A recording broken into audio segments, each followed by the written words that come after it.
of the pond. He is DJ Schweitzer. I am Jeremy Lance. It's Thursday night. We've blown it. We screwed that one up. Best way to review the last weekend of matches is to wait until the next weekend of matches. Yeah. Mm-hmm. So while you're watching the second match day, you can hear us blather on about the first match day, which... Let's start off the show on that note. It was fantastic. Oh my goodness, it was so good. It was so good. It reminded you why we've missed the Premier League in this capacity. Like, it's been 2 years since we've had this. Yeah, I mean, we had fans, we had drama, we had.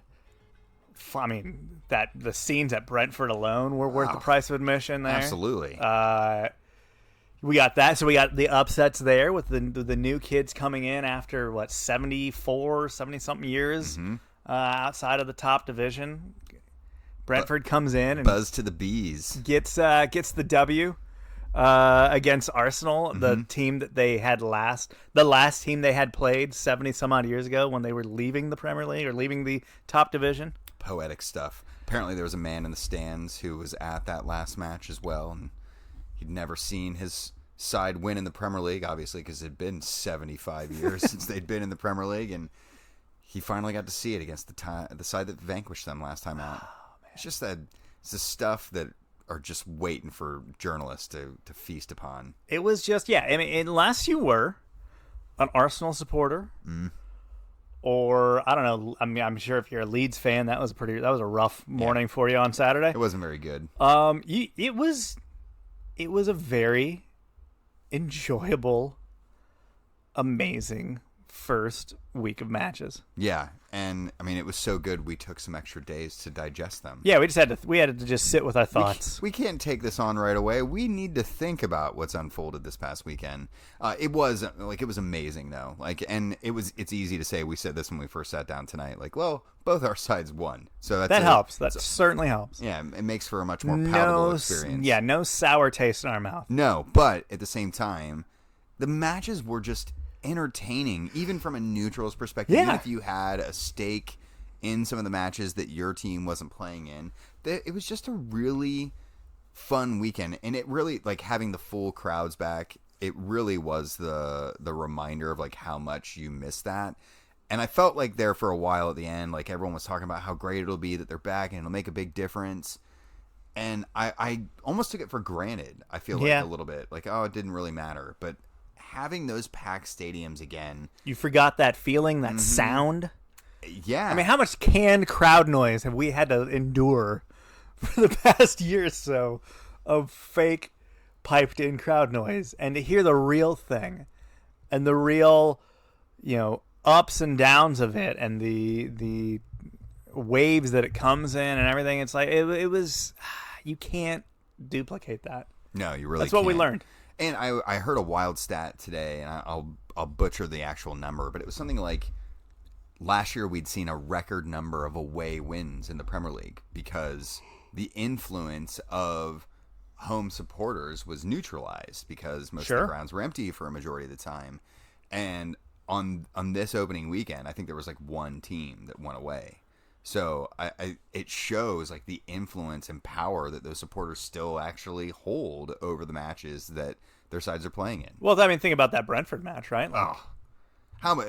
They were the 12th man. If that was an empty stadium with just a bunch of banners on the seats, I mean, yeah, Arsenal has a lot of stuff they got to figure out. We'll get into that, but still, the energy and just the emotion and the mojo that Brentford was playing with that night, that they were feeding off that crowd, wasn't going to be there. And it was, it wouldn't have been that match. No, they definitely helped drag it in and make that a better result for their side than it probably would have been otherwise. But let's not dwell on that particular moment too long. Okay. Because there's a moment that I'd like to get into. That was just come on, let me have this. Well, hold on. Which moment though? Well, I mean, is it the moment where Son scores, or is it the moment where the supporters chant, "Are you watching Harry Kane?" Yeah, that was probably definitely the moment. Okay, that was the moment. That was the best one. And I'm not trying to spite Harry Kane here. Like that's not where I'm really at. And we can probably get into the Harry Kane situation deeper if you feel like unpacking that. I mean, there's stuff there. There's meat on the bone. But I did really enjoy that moment. Like going into this match, I didn't feel like this joyous, like, oh man, thank God Spurs are back. Like it was not the start you wanted as any fan. Like I don't think anyone is like, yes, City out of the gates. And, it's not what you're looking for. And considering that City are also trying to pry away our most prized asset at the same time, it's definitely like, oh, damn it, like them now. But it makes for great theater. It did make for great theater. And, man, they talked non-stop about Harry Kane in the lead-up to this match. And it's like, guys, he's not playing in it. He's like, not even in the building. Not even in the building. And it was like is Harry Kane on the bus? There are no reports of him getting off the bus.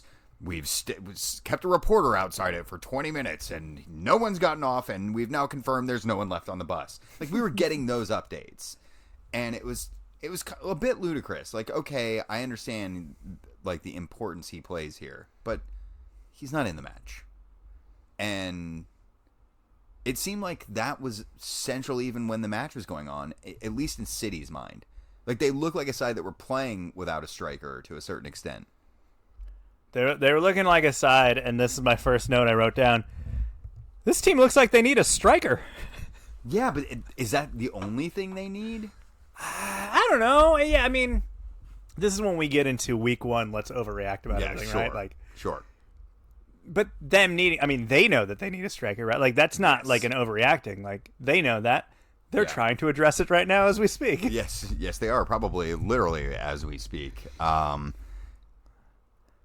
think they're aware of that. And they definitely played like a team that lacked like the finished piece of that equation. Sure.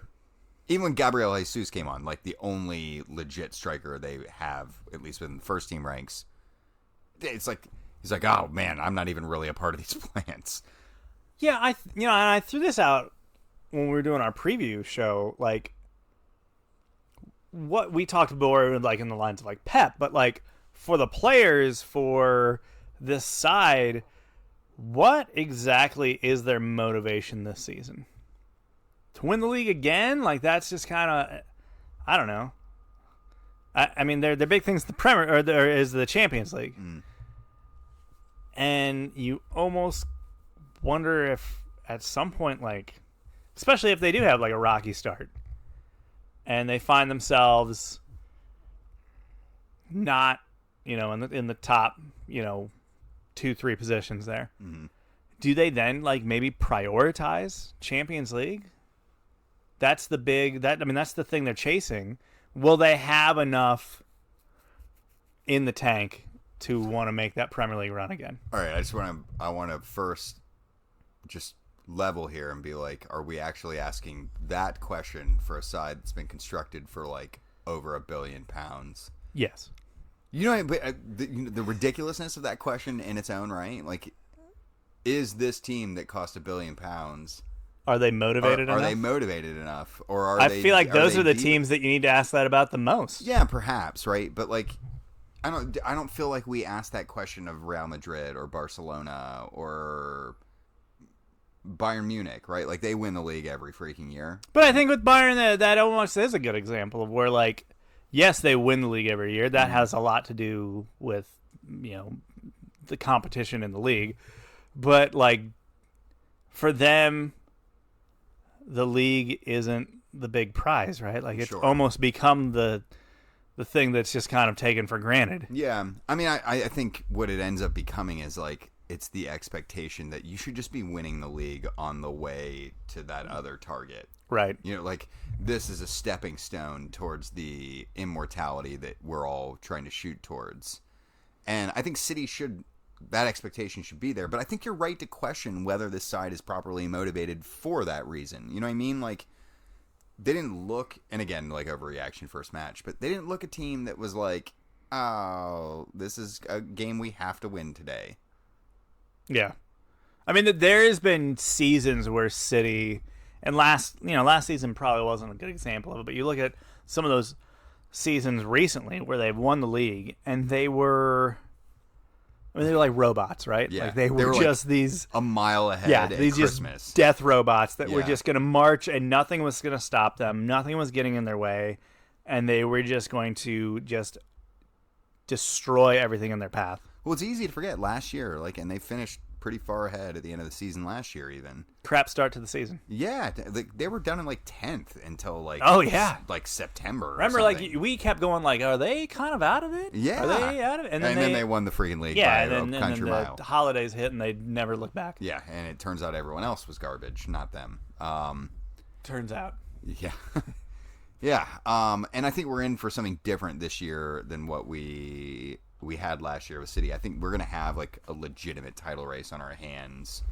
And I don't know if that's directly because of City haven't addressed their holes appropriately, or if it's because the other sides have strengthened enough to mount a challenge. And I think it's a bit of both.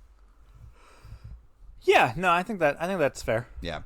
But let's shift back to Spurs for a moment. Who? Tottenham. Tottenham Hotspur. How'd they do? They did well. Heung-min Son, the hero of the day. Who needs Harry Kane? Sign a new deal. It's Manchester City. Yeah, that's true. He kisses the badge. It was fun. We're gonna need a lot of this out of Son this year, and we probably won't get as much as we need, given the supporting cast that's around him. But it was good. It was just good to see him getting the goal. I can carry this team on my shoulders. It was just a good feeling to have him be the one who did it. Yeah, I mean, I think, and I'm speaking as not a Spurs fan here. Harry Kane is obviously somewhat the face of the team, and obviously your stat leader on the team. But I feel Son is the heart of the team and has been for several years now. Yeah, I mean, it's if you had to poll supporters of other teams and be give me one Spurs player that you find to be I like him or I'd want him to play on my team, I think it almost universally would be Heung-min Son. Yeah. He is so damn likable. He embodies the Tottenham spirit. Spurs are a club that literally in our ethos is to attack and go and hustle, and that's what Heung-min Son is. He's all those things embodied, and so he's super likable in that respect. And yeah, I think it's appropriate that he's carrying the mantle. Whenever Harry has been out in years past and injuries, it's been him. It's been Son who's carried the load, and here he is again filling the hole that he needs to fill. So that's enjoyable stuff. So on the Kane front, it's hard to gauge where any of that is at as far as is this going to happen or not? But let's just talk about if it were to happen. Quickly get this out of the way. City then become the front runner. I mean, they already probably are. They already. I mean, yeah. But it makes it. There's no doubt. Yes. From the Spurs side, the window closes in 10 days, that. How are they going to be able to do anything between now and then? If this deal, this deal sounds like if it happens, it's not going to happen. It's going to happen real close to the deadline, leaving Spurs really no time to actually do anything. They've been fishing out in the market. I think they've got some money to play with. Sure. I think that's part. But they're not going to do they're not going to do the Gareth Bale thing and buy 18 dudes. I don't think so. They're going to go get one or two really good, impactful pieces, you right? Would hope. That's the hope. Okay, and that's the hope. You have to do it either this winter or in January, because if you don't, next summer prices go nuts. The World Cup equation is in the equation next year, and things just get crazy around that time. People actually have revenue from ticket sales, so they'll actually be able to spend. So I think what's most likely to happen is that they've been fishing around with this idea of we're trying to find Harry a strike partner to make us a double threat or whatever, and really that person will just be the replacement, right? And I'm sure those negotiations are kind of it's when they brought in Alan Koch, he's just gonna be the assistant coach for John Harkes, even though his resume is way better than John Harkes. Nothing to see here. We're just bringing him in just to help out John. John needs some things to help him out. It's clearly not brought in just to immediately replace John. I will plead the fifth on any of that. That said, I am nervous about that. I'm extremely nervous about that. Like, we can't get by just on Sun for this year. Like, that's just, it's not a viable option. I mean, even having to do that till January can really kind of torpedo a lot of... One injury away from being a disaster season. Yeah. Like, it's seriously one injury away. So, what is the ceiling for this season, realistically? I think top 4 isn't out of the question. Okay. I think it's going to be supremely difficult and unlikely. But sure. I don't think that this team couldn't do that. But I also feel like that's supremely optimistic. So we'll have to wait and find out. But yeah, no. I'm along for the ride this year anyway. So I mean, aren't we always? Unfortunately. But moving on to other sides, we kind of already talked. Well, I guess we can kind of hit on the rest of the whole Arsenal story. We talked about the good part of Brentford winning their first match back in the Premier League. All some of the year, blah blah blah blah blah. Amazing, awesome. That old man was tearing up. Did you see that? I mean, that. Oh, the kid on the sideline. Yeah, the coach went over and talked to. I mean, that was just Woody. Is his name. That's right.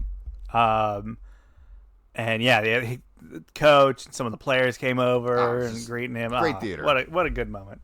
That was a feel good moment of the weekend. My little brother, who's getting into the Premier League for the first time this year, he watched that game and he was talking about how he loved that. I was like, yeah, see, you're learning one of the greatest joys of the Premier League is watching Arsenal falter.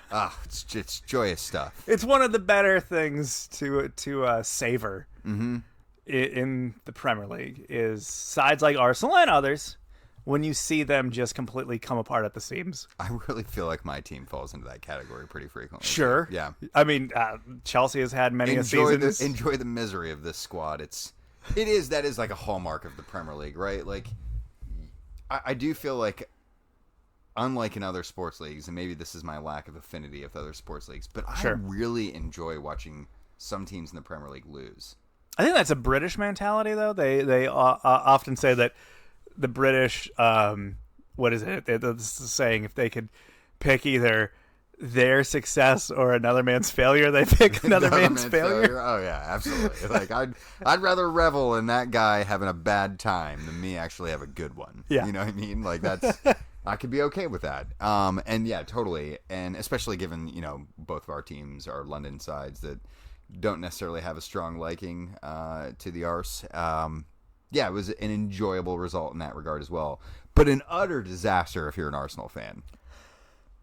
Like, could you pick a worse way to start the season? Like, it's the penultimate, or not penultimate, but the complete opposite of, like, what happened for Spurs this weekend.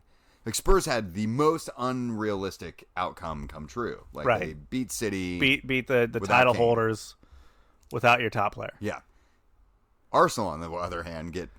Also missing their top players. That's true. Aubameyang and Lacazette out with an illness, which... generally if it's COVID, they just say it's COVID protocols or something like that. Right? It was really weird. So like an illness, and like they're still like in doubt for this weekend against Chelsea. What is this illness? Is it the Arteta-itis?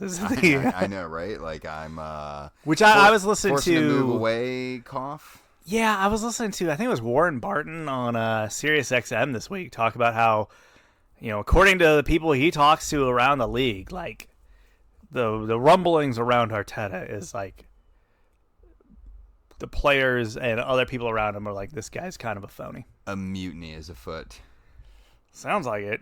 I'm all for a mutiny. I can't wait to watch. I'm definitely for a mutiny with Arsenal in the equation. Oh, gonna be good fun. Oh, fantastic fun. But no, to go back to it, like Spurs get this amazing win, and then Arsenal go back and lose to like a promoted side, not just a promoted side. It's like the minnowiest of the promoted sides too. A side that's it's their first time ever in the Premier League. Yeah, like I believe they said they're top like flight was 75 years ago. Like that's an insane amount of years in between the two. And again, first game of the season, probably a little premature to get too dusted up about this type of situation. But Arsenal also looked bad. Yeah. Like, it was the first game of the season, so everyone was watching it. And, I mean, like 45 minutes in, you could not go, Arsenal just were unlucky here.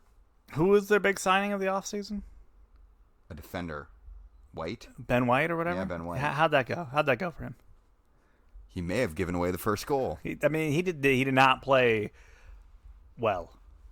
And they bet the farm on him. They spent a bucket load of money. I mean, they got to hope that turns around and that this is just, early season new, everyone's betting in kind of jitters or issues.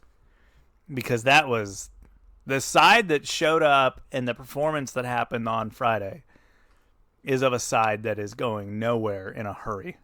Yeah. I mean, mid-table is an optimistic look for them at the moment. Yeah. Manchester United, we talked about it. Just absolutely destroyed Leeds. Now, best performance of the weekend. I think that's easy to say. Part of that is Leeds doing, right? Leeds lives by the sword and dies by the sword. Yes. They're just going to come guns blazing at you, even if that means that they also then just concede a crap ton of goals. Yes. And leave themselves exposed the whole match. Accurate. 100%. And I think they'll be fine. Like, I don't think this is some omen of them going down or anything along those lines. But yeah, they were just unorganized in a way that sometimes they can be that way, right? And which is odd for a team that's as drilled as they are, that as technical as a coach as Bielsa is. Sometimes this is just the eggs his teams lay. Yeah. And man, United showed up for it. Like, they were ready. Oh, I mean, you had a rockin' Old Trafford for the first time in a bit. Yeah, it felt like Old Trafford feel too. Good. Oh, that felt good. Even as a neutral, you're like, yeah, that's. You could feel the electricity across the ocean, and it's like the reverse of the Liverpool fan, where you're sending the energy across the ocean to Anfield, right? From the bar, from the pubs. This one, you could feel Old Trafford transferring it outward. They were upping us. The lads were getting upped by Old Trafford hard. And man, it was fun. They had a midfield masterclass performance in a way that I don't think we've seen many. That, like, Paul Pogba was probably the best I've ever seen him play. Yeah, I mean, outside of some moments in the World Cup, I don't even know. I mean, I know he had that World Cup was amazing. Yeah, but he had 4 assists in this match, and all 4 of them were like, holy shit. Like, did you just see that pass? Yeah. Which is just insane. Dropping dimes. It, much like it is enjoyable and awesome to see Arsenal fail, it also, like, and maybe it's just because it is United, and they are the Yankees. They are, there is something about, like, it's like that if they're actually truly back, that just makes the whole league better. That just makes the whole Premier League more interesting and more enjoyable. The Premier League is good when United is good. Yeah. I mean, yes, it is. It's been super enjoyable these last several seasons to watch them just kind of languish, and have kind of their false starts on their rebuild. Hey, maybe this is a false start. Yeah. Maybe this whole United is back. Maybe this is not it either. But it felt like it was. It felt like it was. I get what you're saying. It's kind of like you see those documentaries, like lions, and there's like an old male lion that used to be like the head of the pride. And, like, there's this new young lion that comes along and kicks his ass and just ravages him. And now that lion has the pack and everyone's going on with him. And they show you that old lion, and it's, like, sickly, and there's, like, bugs flying all over it, and it looks gross. And you're like, oh, man. Big like, scratch marks across his face. That guy needs to be the king of the freaking, savannah out here. And look at him now. And I do feel like that's what United have been like the last few years. Like, on the verge of just being buzzard food. Like, look how sad and pathetic this, like, former monstrosity used to be. Like, look at them now. And now that they're back, I get what you're saying. Like, it does feel like, they'll pull everyone up with them a little bit. maybe it's because my side was the one to like kind of benefit from their downfall to a certain extent in a certain way. I'm nervous about them being good again. Like, yeah, oh no, definitely. Like, it's alarming. If they get their shit together properly, like they are a force to contend with. Like every bit as much of one as City or PSG or whatever, right? Like their might is that strong from a financial sense that they can compete like that. So I don't know. I have mixed feelings about the return of Manchester United of old. A rising United lifts all boats. Is that what we're saying? Is that the phrase? I don't think it is. Not even remotely. Can't be today. Liverpool didn't suck. No, so that happened. Good. Mo Salah just keeps scoring goals. Hey, how about that? Yeah, they looked nice. I'll be honest, I didn't watch this game, but they were also playing. Watched part of it. They were watching Norwich. Yeah. I think I switched to like the Bundesliga game that was on. It's exactly what I did. Watched exactly. Haaland rifle around some assists. Yeah, I mean, it'll be interesting to see. It was a good start for Liverpool. Can they keep it going? Can they stay healthy? Obviously, that's been their biggest kind of bugaboo the last 12 months or so. I don't know. We'll see. I still think. I don't know. I still think they're going to fall short. I mean, it's a good way to ease back into things, right? Like, sure. If you've got a bunch of guys who are returning from injuries, I mean, it's been a sizable amount of their squad were in that type of situation, and it was Van Dijk and Henderson, and they had some off and on streakiness up top with their vaunted front three, and yeah, Mane had a terrible season last year. Yeah, it wasn't his campaign. Obviously Salah still produced.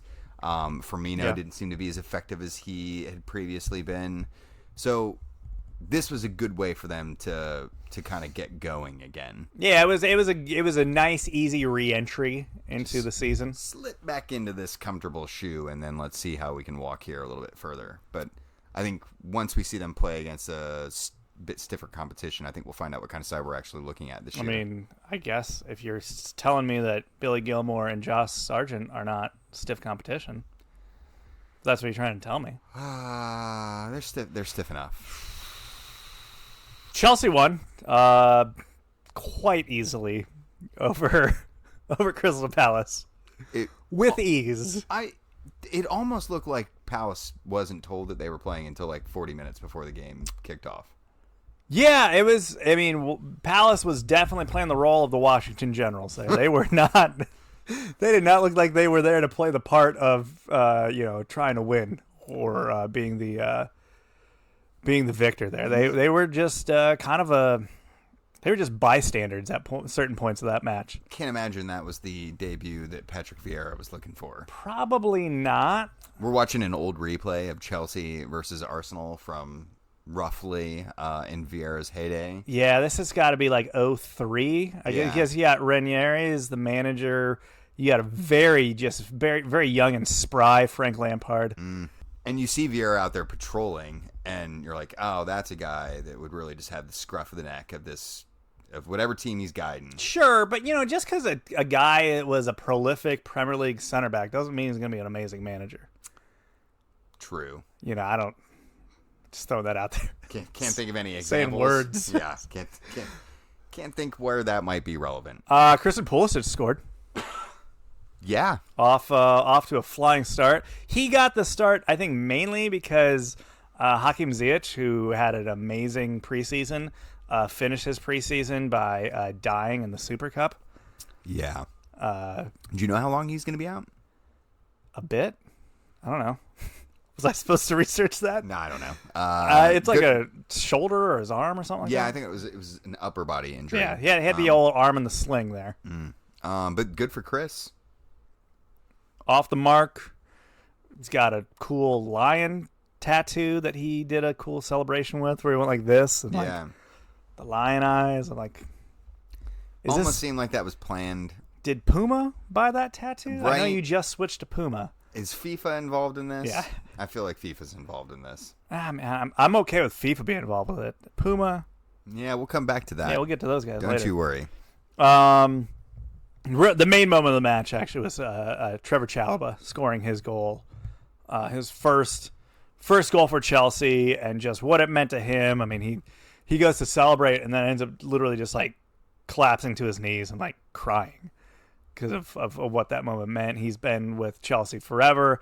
Him and Mason Mount have been good friends since they were like 10 boys within the Chelsea system. Someone posted a video that Mason sent to Chalobah like a year or so ago for his birthday, and Mason was just encouraging him and like literally like turn the camera on his phone over towards like, hey, hopefully one day you keep going, you and me, we're gonna be playing right here. And he showed like Stamford Bridge in the background. And it's like, and there they were. Like then you see like this picture of them as like little kids, and then them like embracing after that goal, and you're like, oh man, the content, this is so good, just great content for us all the feels, just all of them, and that plus just a stellar match for him, a great Super Cup. He played in the Super Cup, by the way. Chelsea won the Super Cup. How about that? We got 2 of those now to go with our 2 Europas and our 2 Champions Leagues. Just that now you have to win one of each moving forward. Just rotate through. Got to keep those numbers even. Yeah. All right. We'll work on that. Okay. Good. But he's, it was talked about that he was going to get loaned out, and now Tuchel has basically come out this week and said like, no, this guy's going to be in the first team. Like, he's part of what we're doing this year. Very nice. Which is super cool to see. Again, as you mentioned, for the Crystal Palace side of things, not so great. Not awesome. No. Did not go even remotely well. I'd love to say more, but just what bad. They did not look good. Yeah, they didn't have possession. There was just good stretches of the game where they were literally just 11 guys standing on the field watching Chelsea play. Accurate. Whip around the league. I don't know. Was there any games you want to mention? Everton got a win, come from behind win with Wafa on his debut. Yeah, I mean, I'm sure that will probably fend off some of the critics that are disappointed that he showed up. For a week. Yeah. Southampton get off to a strong start and then just completely fold over top of themselves. It's like very troubling in a way that I'm actually pretty nervous about them. And the Ralph Hasenhuttl, that was someone I'd kind of insinuated might be facing some managerial hot seat type of situations. And I think this would definitely reinforce that line of thinking. But yeah, a good come from behind victory for Everton, who got a couple of their big names on the score sheet. Other matches that matter that we care about. The real important one that actually happened today. And that was Tottenham losing their conference. Their Europa Conference League. What is it called? The Europa Conference League. Yes, This is the qualification round, and you guys lost your first leg match to Pacos de Ferreira. Yeah, I think that's how it's pronounced. You guys basically, I think, just played a youth side for the most part. More or less, yes. You had that EDM DJ in goal that you guys recently signed. the new Italian cat that has the Eminem haircut from about 14 years ago. Please, yes. With a real Slim Shady, please stand up. Yeah. Is Graham Lasso dying on this field, or we're just watching this now? Is. He's definitely, there's death oh my gosh. Squirting out of his head right now. Terry Butcher over here. Yeah, well, Spurs getting Terry butchered in Pacos de Ferreira, Portugal. Yeah, that was to better days in Europa Conference League to you guys. I guess, or we could just bow out of it now too. That was the debate in the office today. It was like, what's the better thing here? To win this thing, like to actually really try to like persevere and get through this, or to just bow out early and hopefully by mid-season people forgot that it even happened. Things that you're kind of like, we are one of the biggest teams in this competition, like without without question. But do I actually want to win it? I don't know. What does it give me to win? Gives something? You a Europa spot for the next season. Maybe this is the trophy that'll keep Harry Kane around. So other teams that are in this, Anderlecht, all right.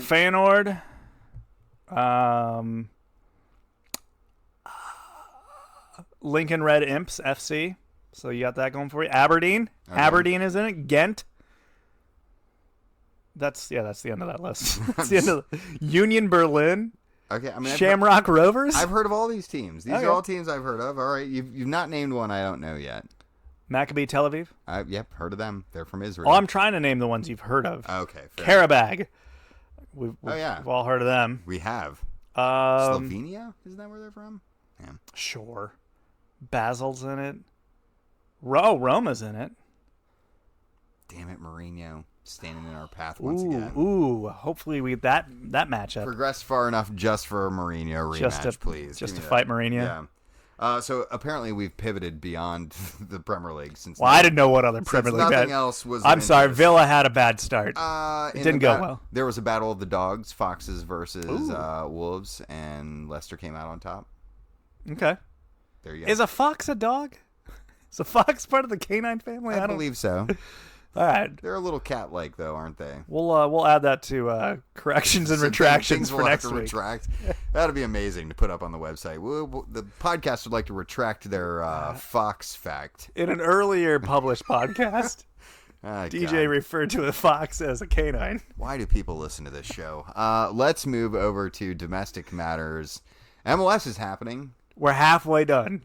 Thank God. Halfway home. Is everyone ready for the home stretch, or are we just?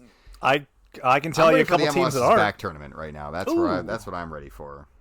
I still think they got to pivot that into a preseason, like January, February. Totally kind of needs to be a thing. Make it happen. Make preseason worthwhile for me. We can't have Portland being the forever champs of that thing. They need to be challenged. There are people I'd rather not have it than Portland. That's okay. I don't know. For me, they're not high on the list, but they're on the list. Could you imagine if Nashville's had won that? Oh, good God. And how unbearable they were. Luckily, they all got COVID and didn't play. Right? Just nixed them from the start. But that was last season. Let's talk about the half season that we are nearly through here. Where no one's getting COVID. No. It's not happening here at all. People definitely aren't fudging things or anything along those lines, right?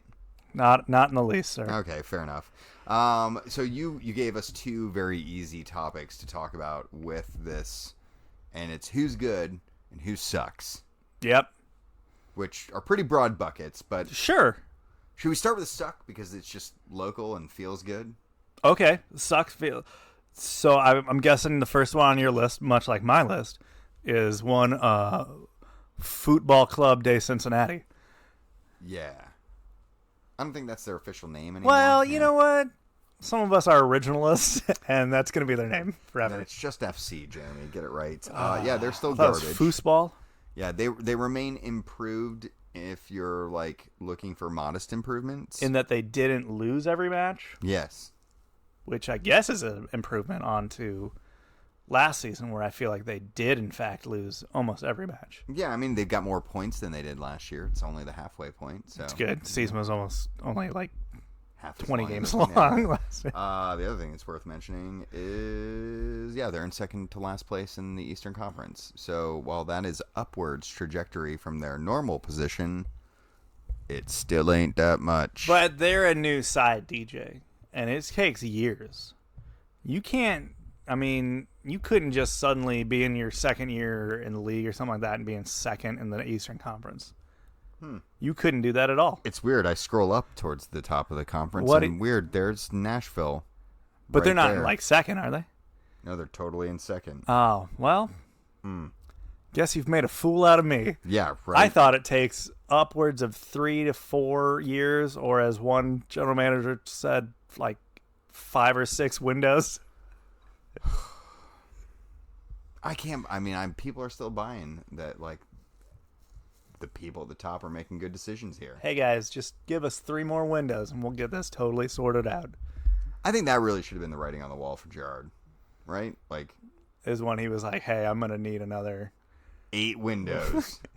How long until this is fixed, Gerrard? In 8 windows, everyone will have a green card, and I will finally have learned the name of players already in this league that I can get for pennies on the dollar. Yeah.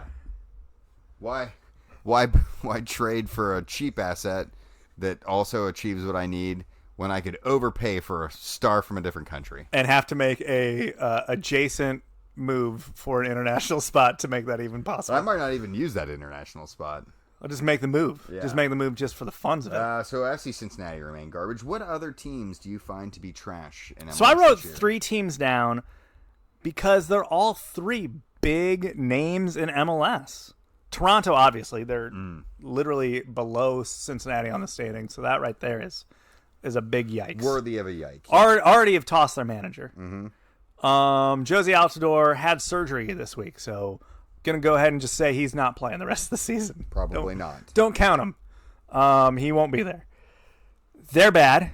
Inter Miami is like bad, and like just the rumbling around it is like, ooh, this is gonna get worse. Yeah, it's gonna get worse. This is actually gonna get worse. Yeah.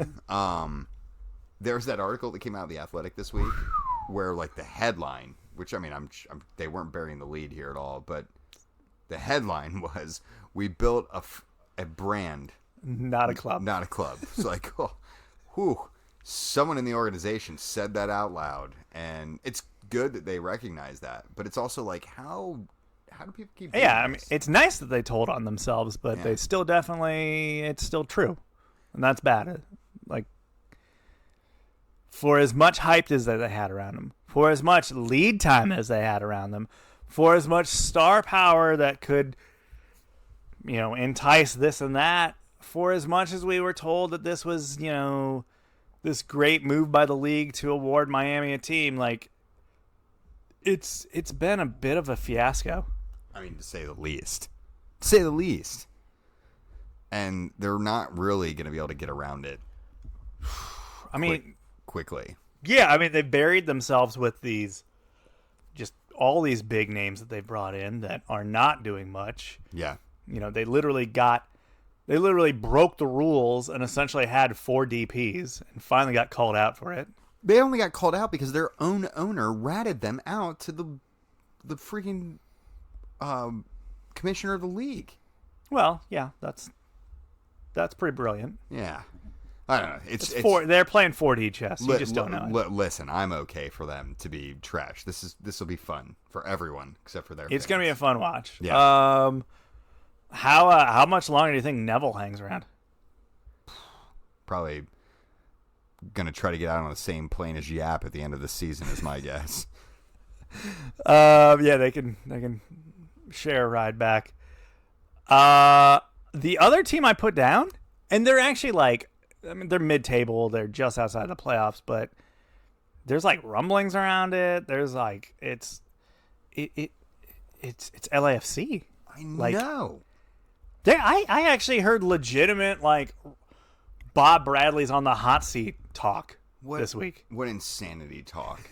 Because if you look at their situation, you can tell it's totally roster derived, right? And I think it really fell apart with Mark Anthony Kaye basically not getting the money he wanted, and LA being like, well, we got to cash in on this guy before we lose him for nothing. And it really was like they did so well that their own success ate them. And if you have a complaint about Major League Soccer, this is one of the good ones, right? The way that roster mechanisms are in this league, you can't keep a good team together for very long. It's tough to do. And LA are now feeling the result of that. And it's wild. They're not even scoring goals right now. They've got just over a goal a game, and this is a team that we're used to seeing pound them in. Yeah, they're struggling, and they don't look like the LAFC that we've known for essentially their entire existence. Well, I don't know. Did you have any other teams that you marked as being El Crapo? I don't want to necessarily call them El Crapo, but I do think it's worth pointing out that the Crew are really struggling. Oof. This is bad times. This is the reigning champs. It's 5 losses. I mean, they've had several losses in a row. Mm-hmm. It feels good to not be the only club in town that is struggling to actually get good results in their brand new stadium. Yeah, right. Ohio soccer on the rise, but also on the fall. Oh, yeah, on the rise, only on away days. Welcome to hell. It's real. Yeah, no, but as far as teams that I find to be struggling, like outside of that, it's everyone's kind of expected. Yeah. I mean, that's kind of why I was throwing out like the LAFCs and like the Torontos, because it's like these are kind of shockers that they're not having good seasons. Let's talk about that clubs that are having great seasons. Sure. Number 1, Bruce Arena FC. I mean, not all that surprising either. Like, we kind of saw them gaining momentum last year. Can I just say, and I can go find the receipts if I really want to be petty, but the number of people in this town that were all eye-rolling and, don't give me that, when there was rumors about Bruce Arena possibly being in line for the FC Cincinnati job at some point. And people were like, "Oh, Bruce Arena, we don't want that guy. Well, he just screwed up the U.S. national team. Why would we want him?" This is why. Yeah. This man is literally has mastered this league in ways that no one else has ever done. This league is shaped around the thumbprint that Bruce Arena has pressed into it for the last 40. I mean, the league's not 40 years old, but you know what I mean? Like, for its entirety of its existence almost. And there were a lot of supporters in Cincinnati that were appalled by the concept that Cincinnati may try to go after Bruce Arena. Oh, think how much better off the situation would be. I'd let him run the whole thing. Be your own GM, bud. Remember when they first hired him up in New England? They're kind of like, well, we don't really know what Bruce's role is exactly yet. Like, it's still being figured out. Just let him do it. And like, there was talk that he may bring in a GM or he may bring in a head coach, and he was just like, nah, I got this all. And of course he does. Stay out of his way and let him do his thing. You'd love to think that it would go that well here, but who knows how we could have screwed that up. There'd be some people that would. Other teams that are good. You mentioned them earlier. We got to make mention of Nashville. Yeah, I put Nashville question mark on my list. Like, I mean, they're in second. They're playing really well. To be fair, and I'm not trying to take anything away from them here because they are playing really well. But here you go, taking stuff away. Yeah, sure, but I'm gonna take some away. It is super tight at the top of the East. Like, once you get away from New England, right? Those next 4 positions are all separated by a single point. So Nashville are flying high up in second, and they have been for a while now, to be fair. But like tomorrow, they can be in 8th. Yeah, more or less. So, all that said, still doing well. Season 2. Like, really like season 1.5, because like last season wasn't even a full season, considering they COVIDed themselves out of the first part of it. Yeah, and honestly, like that. I mean, how bad would you kill for that here in Cincinnati? Like, imagine if the team were in second place. Unreal. Ugh. Second place. I mean, we're not talking about like it's week 2. It's midway of the season. The fans wouldn't even need to eat themselves here. Nah, but where's the fun in that? Wow. Just turn on the media next. Clearly the culprit there. Podcast Wars 2.0, right? I think we're on 3.0 then. If we're starting maybe that's where we're at. But yeah, no, Nashville definitely deserving of plaudits. Seattle just chugging along, doing Seattle stuff out west. Just absolutely murdered Portland over the weekend. Yeah, it was like they should never get to play again. Like, we've decided this rivalry. They won, and by the way, they're currently playing right now with some random kid from Dayton, Ohio, in goal. What? Like, I didn't even. They were like Stephen Cleveland from Dayton, Ohio. I was like, never heard of this guy. Never heard of this kid. Yeah. What? Yeah. This I was completely blown away by it. Yeah. Spencer Ritchie started in goal for them in the last match, by the way. In the midweek match? Yeah. That's good, because like the last time they let him start, they also like went ahead and he had to basically anchor an 11 with just a bunch of academy kids. How about that?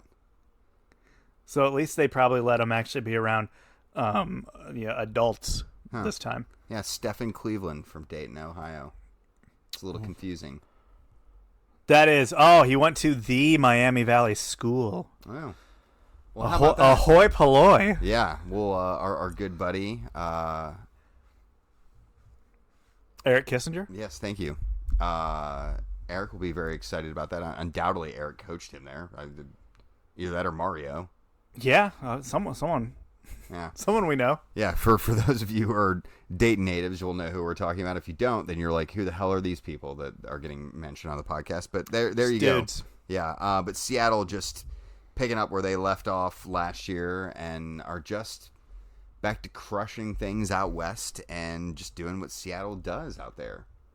I like to throw out one other team that I want to make mention of. Is like, hey, these guys pretty good.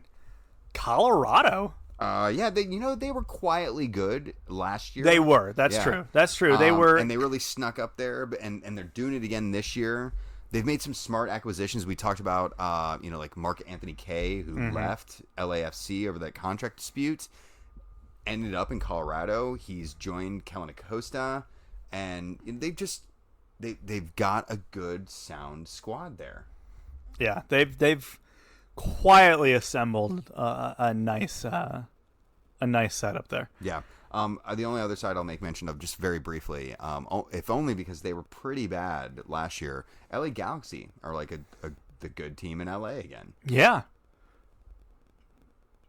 The Galaxy are good. The Taliban's back. What year is this? Oh man, 2004. We're rolling the clock back. There's your domestic update. Winners and wankers, sir. I think that's probably at the point in the show that we are at now. Why don't you hit me with your wanker this week? My wanker, and I'm guessing your wanker, Puma. Oh yes, just these lay it out third there. kits. Oh my! Did you see what happened today with the third kit? Fenerbahce? Unbelievable. And the guy goes to kiss the badge, and then realizes there's no badge on this He clearly stupid is jersey. lost on his own shirt. He's trying to kiss the damn badge for the team that he's playing for. There's no badge. And make himself affectionate to his new fans that he's playing in front of, probably for the first time. And he can't even do it because there's not a freaking badge on the kit for these him to kiss. kits. I don't know if you remember this, like back in like the Eurosport magazines, all that stuff, they would have like those like generic kits that were not like that weren't the Nike and they would just they would say like Chelsea or Barcelona or something like that, and they'd be the colors, but obviously they couldn't have the logo. Yeah. So it was literally just word and then like same color scheme. Yes. And like that's what these uniforms are. We all kind of trashed like these Puma like name across the shirt jerseys during the Euros, and we're all kind of like, oh god, these are bad. And I remember kind of thinking at the time like, oh, who could make a kit worse than this? And Puma's like, don't worry, we got it under control. Stand back, everybody. The ones we have for the fall are even worse. Like these are so bad, and they look like they should be like a T-shirt that just has like, hey, team name. I know. Yeah. It's like when the Crew used to have a giant would before MLS had like sponsors on their jerseys. Well, the way that everyone else before did. all the teams had sponsors, you just had the Crew, and they would have like the Crew written across the shirt. We are sponsored by ourselves. Yeah. And what doubly makes these bad is they also cram the sponsors into that front space too. And it's like, what are you guys actually doing? Like, what is this? They are so bad. Someone said to me, like, oh, well, these are better. At least they tried. Like, these are better than the bland MLS kits. Hell no. Give me those bland, every kit looks the same. The bland MLS kits look like MLS kits. Yeah. These don't look like, like a Manchester City kit. Like, they're going to charge like $90 for these things. Oh my God. I'd give you 15. Looks like a $15 shirt. Some fashion dork somewhere will be hating this podcast. But it's fine. That's fine. That person sucks. Yeah, we don't need you on this show. Get out of here. Who's your winner? I don't even remember it. I have to go look at my phone. It was that impressive. It was so good. This is classic. There's a reason why I couldn't remember who my winner was. I struggled to find one this week. I really did. So did I. It was a tough week for winners. I went with Watford having Dogecoin on their sleeve. Why? Because it seems fucking ridiculous. Someone else had like Bitcoin or something on. There was another one that someone else on the sleeve. Sure, Bitcoin, fine, but Dogecoin, like seriously, the meme, it's the meme currency. You tell me you don't own any Dogecoin? I don't. I can't get myself over the edge. I own like $15 worth. How's that moving for you? It was once $20 worth. So it's I bought it. It's lost some value. It's what I'm hearing. So what you're telling me here is meme coin doesn't hold much value. Turns out. Yeah. Who would have thought? Who would have known that the Doge would have ended up? And I love that it's Watford, by the way. Like, if there's any club, like, what I'm really hoping is that they fire Dogecoin like midway through the season and they bring in some other weirdo cryptocurrency, like, or just have like Elton John next world tour is like, sure, yeah, World Tour 2022. I'd be okay with all of that. Yeah, that'd be fine. That'd be super enjoyable. You're a winner this week. My winner, it's a bit of a cop-out, but this could be the final year of it, and I feel like we need to take any opportunity we can to praise them. Man, NBC just does such a good job with the Premier League. Oh, man. And it was good this past weekend. And the fact that there is a chance that this is the start of our last year with them. Man, it made you like really kind of want to savor it a little bit more, and really like it kind of hit you and made you like appreciate how good they've done this whole time. Remember, I mean, we were all very scared when they were first so worried about it. We thought Bob Costas was going to get like, you know, one of like the lead anchor duty, and who would have known they were going to bring in Rebecca Lowe? Rebecca Lowe. And then you know, they bring in these analysts that we all fall in love with. Arlo White. Mm-hmm. They've made Arlo into like a thing. Yeah, a thing. I mean, he was just like that British dude that was good from Portland there for a while. Yeah, and now like he's literally like one of the preeminent Premier League announcers worldwide. That's pretty freaking cool, and NBC did that. Yeah, yeah. So I just want to hat tip to them. They do such a good job, and yeah, hopefully they get to keep it. I'd be okay with that, even if it means I have to buy a subscription to Peacock. Damn it! I mean, you get the Loop. The Loop's back. That's true. We're watching the Loop. I don't know if you're older and you were watching soccer back in the Fox Sports World days. Fox Sports World, and then into Fox Soccer Channel. There used to be what DJ and I would affectionately call the Loop, which is basically like, you know, they would have like their original programming, you know, during, you know, primetime hours where they would have like the, you know, football phone-in, or they would have like their own little like 1 hour news show, or they would with that Canadian dude. Oh yeah, St. Louis. Yeah, St. Louis. Yeah. Or they would. I think he was working for BN. Or they would just have like, you know, Sky Sports stuff or whatever. But they otherwise, like the rest of the time on the channel, it was just loops of just old matches. Different like highlight shows like best goals and stuff like that.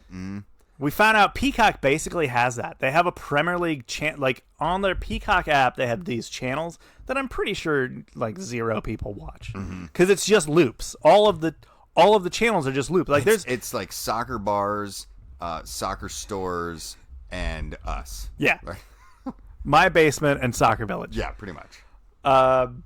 But their Premier League one literally just plays like we're watching this old Arsenal Chelsea match from like 2002, 2003. There was like highlight shows,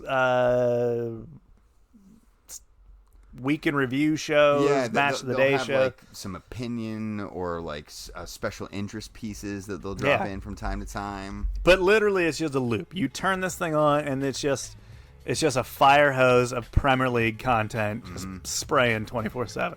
For it. So in. Oh, love it. Love to have the loop back. All right, if nothing else, this is why NBC should get to keep the lead. Gotta have my loop. Yeah, that's right. That brings us to the end of this week's show. As always, if you want to get a hold of us, Jeremy's at Jeremy Lance. I'm at Wrong Side of the Pond. Until next time. Bye.